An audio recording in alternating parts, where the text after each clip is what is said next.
Hi ಎಲ್ಲೋ ನಮಸ್ಕಾರ. ನಾನು ನಿಮ್ಮ ಖುಷಿ ಪ್ರಜು. ಇದು ಡೇ 15 ಮನೆ ವ್ಲಾಗ್ ಇರುತ್ತೆ. ಇವತ್ತು ಮನೇಲಿ ಯಾರೂ ಇಲ್ಲ.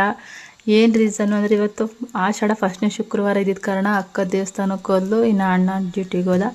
ಸರಿ ಆಯಿತು ಅಂತ ಹೇಳ್ಬಿಟ್ಟು ಇವತ್ತಿಬ್ಬರು ಮಕ್ಕಳು ನಾನೇ ನೋಡ್ಕೋಬೇಕಿತ್ತು. ಹಾಗಾಗಿ ವಂಶಿನ ಮಲಗಿಸ್ಬಿಟ್ಟು ವಂಶಿನ ರೆಡಿ ಮಾಡ್ತಾಯಿದ್ದೆ. ಅವಳು ರೆಡಿ ಮಾಡೋ ಅಷ್ಟರೊಳಗೆ ವಂಶಿ ಎದ್ದೇ ಬಿಟ್ಲು. ಇನ್ನು ಹಂಗಾಗಿ ಇವತ್ತು ಟಿಫಿನ್ ಸಹ ರೆಡಿ ಮಾಡೋಕ್ಕಾಗಲಿಲ್ಲ. ಹಂಗಾಗಿ ಹೋಟೆಲಿಂದನೇ ಟಿಫಿನ್ ತೊಗೊಬಂದು ತಿನ್ನಿಸಿ ಕಾನ್ವೆಂಟ್ ಹತ್ರ ಬಿಟ್ಬಿಟ್ಟು ಬಂದೆ. ಮನೆಗೆ ಬಂದಮೇಲೆ ವಂಶಿ ಕೆಲಸ ಮಾಡೋಕ್ಕೆ ಬಿಡ್ತಾ ಇರಲಿಲ್ಲ, ತುಂಬ ಕೀಟ್ಲೆ ಮಾಡ್ತಾಯಿದ್ಲು. ಸರಿ ಆಯಿತು ಅಂತ ಹೇಳ್ಬಿಟ್ಟು ಅವಳನ್ನು ಆಟ ಆಡಿಸ್ಕೊಂಡು ಸ್ನಾನ ಮಾಡಿಕೊಂಡು ಪೂಜೆ ರೆಡಿ ಮಾಡ್ತಾಯಿದ್ದೆ. ಬಾಗಿಲಿಗೆ ರಂಗೋಲಿ ಎಲ್ಲ ಹಾಕ್ತಾಯಿದ್ರೆ ಅದನ್ನೆಲ್ಲನೂ ಒಂದು ಕಡೆಯಿಂದ ಅಳಿಸ್ಕೊಬತ್ತಾಯಿದ್ಲು. ನಾನು ಪದೇ ಪದೇ ಆಗ್ತಾನೇ ಇದೆ.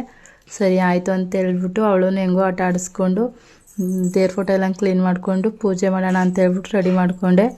ಪೂಜೆ ಮಾಡುವಾಗ್ಲೂ ಅಷ್ಟೇ ತುಂಬ ಕೀಟ್ಲೆ ಮಾಡ್ತಿದ್ಲು ಮತ್ತು ಅಳ್ತಾ ಇದ್ಲು. ಸರಿ ಆಯಿತು ಅಂತ ಹೇಳ್ಬಿಟ್ಟು ಅವಳನ್ನು ಆಟ ಆಡಿಸ್ಕೊಂಡು ಪೂಜೆ ಮಾಡಿದೆ. ನೋಡಿ ಯಾವ ಥರ ಪೂಜೆ ಮಾಡಿದ್ದೀನಿ. ಅವಳು ನಾನು ಒಂದು ಸೈಡ್ ಮಲಗಿಸಿದ್ರೆ ಅವಳು ಫುಲ್ ಒಂದು ರೌಂಡ್ ಹೊಡಿತಾ ಇದ್ಲು. ಇವತ್ತು ಅಕ್ಕ ಇಲ್ದಿದ್ದ ಕಾರಣ ವಂಶಿನ ಕರ್ಕೊಬರೋಕ್ಕೆ ಇವತ್ತು ಗಾಡೀಲಿ ಹೋಗೋಕ್ಕಾಗ್ತಿರ್ಲಿಲ್ಲ, ಹಂಗಾಗಿ ನಡ್ಕೊಂಡೇ ಹೋಗಬೇಕಿತ್ತು. ಸರಿ ಆಯಿತು ಅಂತ ಹೇಳ್ಬಿಟ್ಟು ಇವಳನ್ನು ಆಟ ಆಡಿಸ್ಕೊಂಡು ಕಾನ್ವೆಂಟ್ ಹತ್ರ ಕರ್ಕೊಂಡು ಹೋದೆ. ಇನ್ನು ಅವಳಷ್ಟೊತ್ತಿಗೆ ಅವಳನ್ನು ಬಿಟ್ಟರು. ಅವಳಿಗೂ ಬೇಜಾರಾಗಬಾರ್ದು ಅಂತ ಹೇಳ್ಬಿಟ್ಟು ಸ್ವಲ್ಪ ಹೊತ್ತು ಪಾರ್ಕಲ್ಲಿ ಆಟ ಆಡಿಸಿ ಕರ್ಕೊಂಬಂದೆ. ಇಷ್ಟು ಇವತ್ತಿನ ಮಿನಿ ವ್ಲಾಗ್ ಆಗಿರುತ್ತೆ. ಯಾರೆಲ್ಲ ನನ್ನ ವೀಡಿಯೋಗೆ ಸಪೋರ್ಟ್ ಮಾಡ್ತಿದ್ರು ಅವ್ರಿಗೂ ತುಂಬ ಥ್ಯಾಂಕ್ಸ್. ಹೀಗೆ ಸಪೋರ್ಟ್ ಮಾಡ್ತಾನೇ ಇರಿ. ಹಾಗೆ ಫುಲ್ ವೀಡಿಯೋ ನೋಡಿ. Thank you.